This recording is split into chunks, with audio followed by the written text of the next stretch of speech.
The Walter B. Jacobs Nature Center is officially reopened, ready for people to explore and reconnect with nature. NBC6's Melody Newsom was there and shares more. Welcome back to the new Walter B. Jacobs Nature Center. After nearly 2 years, the Walter B. Jacobs Nature Center is back open. Their grand reopening was held Saturday morning with many people in attendance.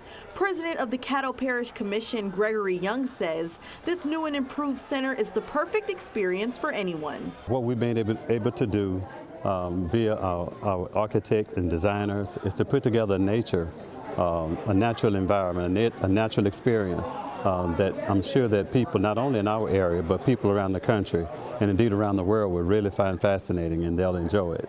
He says the commission has a lot more projects in place for Caddo Parish, so this is just a start. This is just the beginning. We're going to unveil many fantastic, unprecedented projects within this community, and just as our community has supported this effort, we're really hoping that the community will continue to support these future efforts that we have in store for our area.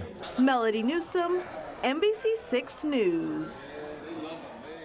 The Salvation Army Red Shield Youth Center held their Mardi Gras themed open house after being closed for 6 months.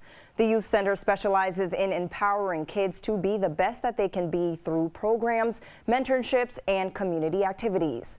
Earlier today, kids had the opportunity to enjoy plenty of activities that the center has to offer. And Executive Director Miriam Harley says they are having everything the kids need to grow and have fun.